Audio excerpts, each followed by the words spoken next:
పెరిగింది. ఈరోజు ఈ ఎన్నికల్లో ఈనాడు కాంగ్రెస్ పార్టీకి 51% ఓట్లు పోలైన దాంట్లో 51% ఓట్లు మోర్ దాన్ 50% ప్రజలు కాంగ్రెస్ పక్షాన నిలబడ్డారు. ఈరోజు బీఆర్ఎస్కు 38%, బీజేపీకి 8% ఇచ్చి బీఆర్ఎస్ బీజేపీ కలిసిన అంతకంటే అధిక శాతం ఓట్లు ఇచ్చి కాంగ్రెస్ పార్టీకి ప్రజలు అండగా నిలబడి మా ప్రభుత్వాన్ని ఆశీర్వదించి 51% ఓట్లతోని ఈరోజు జూబ్లీహిల్స్ ఉప ఎన్నికల్లో కాంగ్రెస్ అభ్యర్థి నవీన్ యాదవ్ గెలవడం జరిగింది. దీన్ని అర్థం చేసుకున్నాకైనా ప్రభుత్వం చేపడుతున్న అభివృద్ధి కార్యక్రమాలు, సంక్షేమ కార్యక్రమాలు కొనసాగుతున్నాయి. కొనసాగడానికి ఇంకా కొంత సమయం పడుతుంది, అమలు చేయడానికి సమయం పడుతుంది. ఆర్థిక పరిస్థితి ఏ విధంగా ఉందో వివరించడం, వీటన్నిటిని కూడా తీసుకొని ముందుకు వెళ్తున్నామని ప్రజలు ఒక అభిప్రాయానికి వచ్చి మాకు అవకాశం ఇస్తూ వస్తున్నారు. కాబట్టి ఇప్పుడు ప్రతిపక్షము కొంత సంవయనం పాటించాలి. అందుకే నేను హరీష్ రావు గారికి అసూయ తగ్గించుకోమని సూచన చేస్తున్నా. వారు శాసనసభలో ఆ కుర్చీలో కూర్చొని ఇటువైపు చూసే చూపులు చూస్తే నిజంగానే ఆ చూపులగిన శక్తి ఉంటే ఇక్కడ పక్కన మొత్తం మాడి మసైపోయి బూడిదైపోయి భూమిలో కలిసిపోయేటట్లాంటి ఇట్లా ఏమంటారు మొహమంతా పెంజరించుకొని ఇట్లా రక్తమంతా మొహంలోకి తెచ్చుకొని కందిపోయినట్టు మొహం పెట్టుకొని ఇది చూస్తుంటాడు. అది ప్రజలు గమనిస్తున్నారు. కేటీఆర్ గారు అహంకారం, అధికారం పోయినా ఈయన అసూయ పోలేదు, ఆయనకు అహంకారం పోలేదు. వీళ్ళిద్దరి నాయకత్వాన్ని ప్రజలు ఆమోదిస్తారని వీళ్ళు ఎట్లా భావిస్తున్నారో నాకు అర్థం కాలే.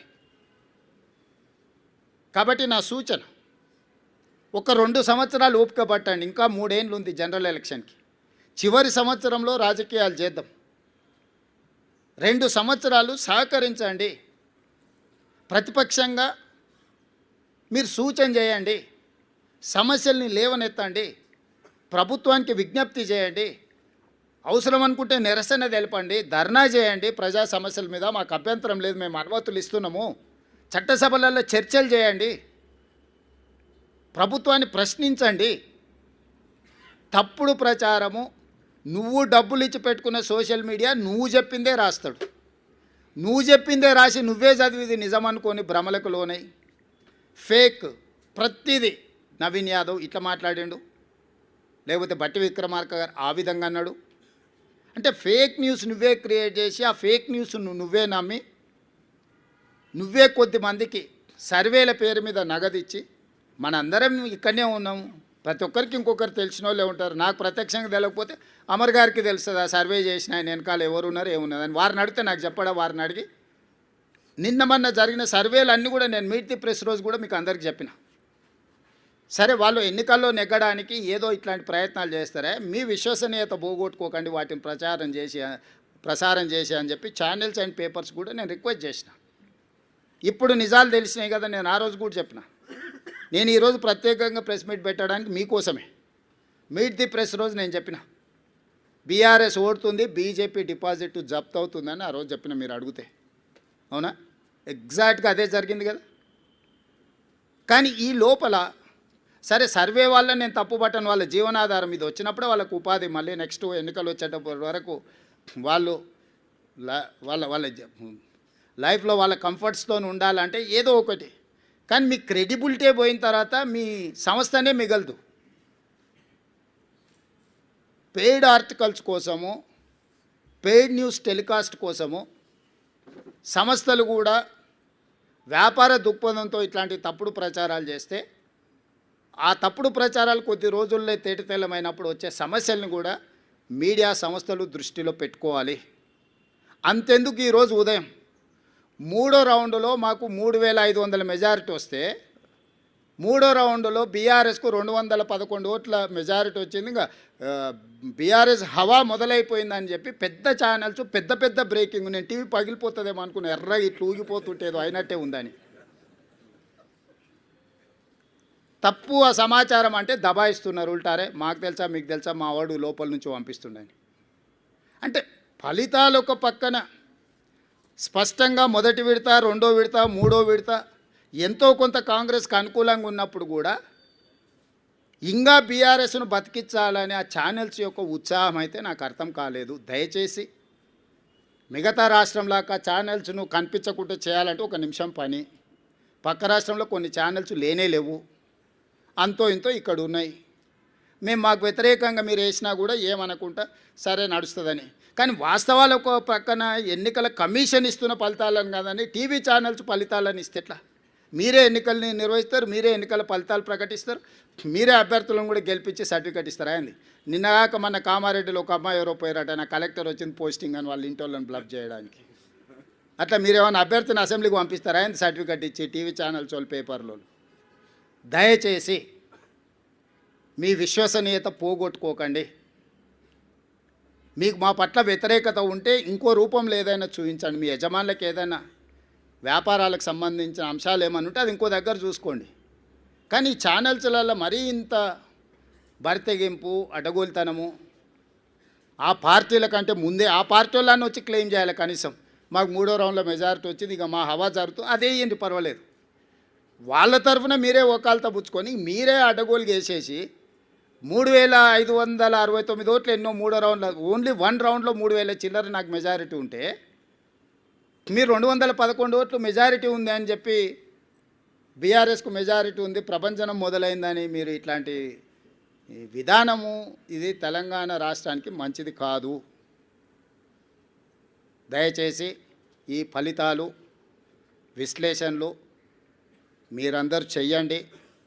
2023 డిసెంబర్ ఫలితాలు 39.5% ఇస్తే 2024 పార్లమెంట్ ఎన్నికలు 41% ఓట్లు ఇస్తే 2025 నవంబర్ ఉప ఎన్నికలు 51% ఓట్లను కాంగ్రెస్ పార్టీకి ఇవ్వడం జరిగింది. ఈనాడు సమిష్టిగా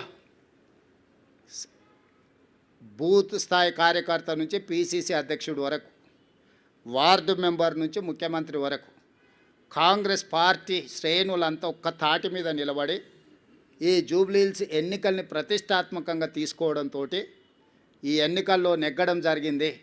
కాంగ్రెస్ మొత్తం ఒక్క తాటి మీద ఉన్నప్పుడు ఎవరి తాత కూడా కాంగ్రెస్ పార్టీని ఓడించలేడు. ఇది మళ్ళోసారి నిరూపితమైంది.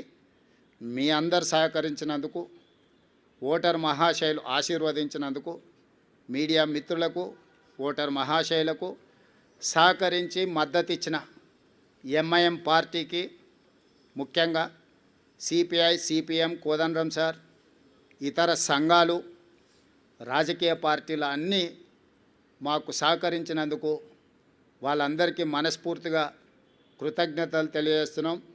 खासकर इस बाई इलेक्शन चुनाव में एमआईएम हम साथ हमारे लिए कांग्रेस पार्टी को मदद देकर इस चुनाव में ये जीत हासिल करने के लिए जो मदद किया, एमआईएम सदर असदुद्दीन ओवैसी, उनके भाई अकबरुद्दीन ओवैसी को कांग्रेस पार्टी के तरफ से, हमारे कांग्रेस कार्यकर्ता के ओर से हम धन्यवाद बोलना चाहता है. आने वाले दिनों में भी हम सबको साथ लेकर तेलंगाना तरक्की के लिए हम कोशिश करेंगे, इसमें हम कामयाब हो जाएंगे.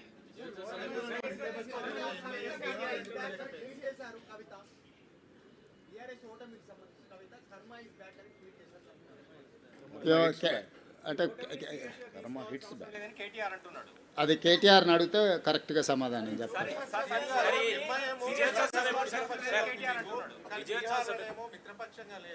ఇక్కడ మీ కాంగ్రెస్ నేతలే ఎంఐఎం బీజేపీ బి టీం అంటున్నారు. ఇక్కడ మిత్రపక్షం బి టీమా మిత్రపక్షమా? ఇక్కడ మిత్రపక్షం ఉంది, బీహార్లో మిత్రపక్షం లేదు. అసలు కాంగ్రెస్ ఓవరాల్ పాలసీ ఏంటి? భారతదేశము రాష్ట్రాల సమీకరణ తెలుసు కదా. ఏ రాష్ట్రంలో ఆ రాష్ట్రంలో ఉండే నైసర్గిక పరిస్థితులను బట్టి, అక్కడ వాతావరణాన్ని బట్టి అక్కడ పంటలు పండుతాయి, అంతేనా? అదే జాతీయ పార్టీ కానీ యూనియన్ ఆఫ్ స్టేట్స్ ఇది. జాతీయ పార్టీ కూడా ప్రతి రాష్ట్రానికి ఒక పీసీసీ అధ్యక్షుడిని ఎందుకు వేస్తున్నారు? ఒకే అధ్యక్షుడు జాతీయ స్థాయిలో ఉంటే సరిపోతుంది కదా. ఏ రాష్ట్రాలకు ఆ రాష్ట్రాలకు ఆ స్థానిక పరిస్థితులను బట్టి నిర్ణయాలు తీసుకోవడానికి వెసులుబాటు కాంగ్రెస్ పార్టీ కల్పిస్తుంది. ఆ వెసులుబాటులో భాగంగానే తెలంగాణ రాష్ట్రంలో కాంగ్రెస్ పార్టీ నిర్ణయాలు తీసుకున్నది. మాకు కలిసి వచ్చినందుకు ఎంఐఎంకు మేము ధన్యవాదాలు తెలియజేస్తున్నాం.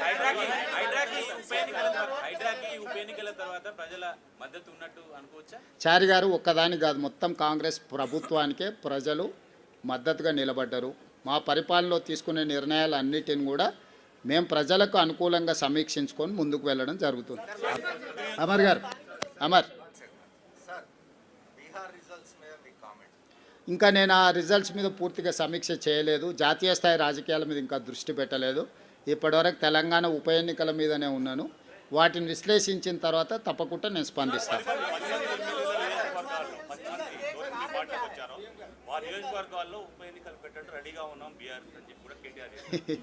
ఇక ఇప్పటి దగ్గర నేను అదే చెప్పిన, మళ్ళా అదే మాటలు మాట్లాడుతున్నాడు. కాబట్టి ఇవన్నీ నేను అందుకే చెప్తున్నా, నేను సూచన చేస్తున్నా, తెలంగాణ మంచి కోసం వాళ్ళ భవిష్యత్తు కోసం ఇద్దరికి సూచన చేస్తున్నా. ఒక ఆయన అసూయ, రెండవ ఆయన అహంకారాన్ని తగ్గించుకోవాలి. పాతకాలంలో చెప్పారు, కింద పడ్డా కూడా పైకాలు నాదే అన్నాడు అంటే వెనకటికి వాడు. కాబట్టి ఏది ఎట్లొస్తే అది అట్లా వస్తుంది. ఇప్పుడు అది ఆయన చేతులు లేదు, నా చేతులు లేదు, స్పీకర్ గారి చేతిలో ఉంది, సుప్రీంకోర్టు చేతుల్లో ఉంది. అది వచ్చినప్పుడు వస్తుంది. ప్రజలు ఇచ్చే తీర్పు తప్పకుండా ఇస్తారు.